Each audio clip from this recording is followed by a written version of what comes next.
There is a science for getting a band 9, and I found 3 formulas that are guaranteed to increase your score. These are the same formulas that I used to grow my score all the way to 8.5 in IELTS listening at the age of 15. Because when you understand how the top IELTS students use these formulas, you will be able to get results like this. I want you to imagine how your life would look like if your IELTS score was perfect. Now, instead of imagining it, I want you to believe that it's actually true. I know for a fact that these will work for you because you're already watching my channel, meaning you're ahead of 99% of IELTS students. It all comes down to one thing. Most new IELTS students are neglecting the time in questions. I will show that in a couple of minutes. Band 9 students use a formula called time comparison. Let's take a look at this question. And I'm about to show you step by step how to do this in as little as 5 minutes. First, you highlight times of comparison. In this case, it's 40 years ago and present. Then you highlight what is being compared. In this case, it's butterflies. Then you go to the passage and I want you to scan for word 40. And we literally have it in the first sentence of the passage. Then I want you to read it closely. According to conservationists, population of around 2/3 of butterfly species have declined in Britain over the past 40 years.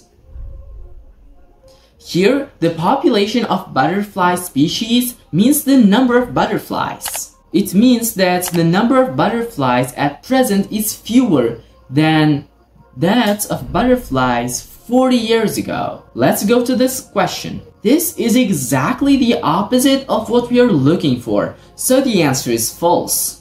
But there is another strategy that works even better, and only a small subsection of IELTS students are currently using it, and it's called core focus methods. First, you read the question and find the focus of the question. And in this case, it's whether caterpillars were eaten or not. To easily find the relevant location, there is a word caterpillars, which cannot be paraphrased. So, let's go to the text and scan for a keyword, which is caterpillars.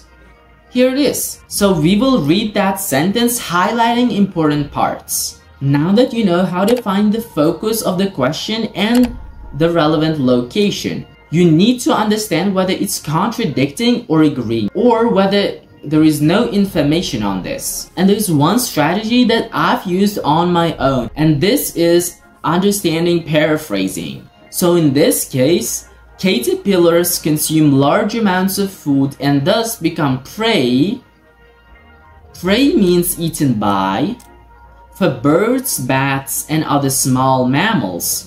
Birds, as well as bats and other small mammals, is a number of different predators. So they're eaten by a number of different predators.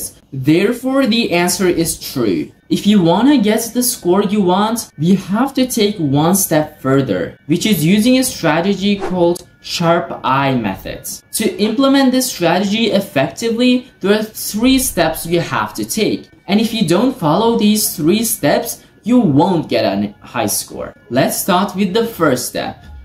Reading the question by highlighting important keywords. So let's have a look at this question.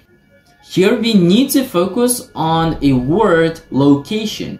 Step number 2 is find a word that cannot be paraphrased, which is phonology here. Now let's move on to step number 3, finding the right location using the word we chose and answering the question. So we have phonology in the last sentence of the second paragraph. So let's read that sentence. Scientists refer to the timing of such life cycle events as phenology. So when an animal or plant starts to do something earlier in the year than it usually does, it is said to be advancing its phenology. So they're talking about time. Phenology is the timing of life cycle events when animals or plants start to do something earlier in the year than it usually does. This is in contrast to the information that phenology is the ability to alter the location of a life cycle event.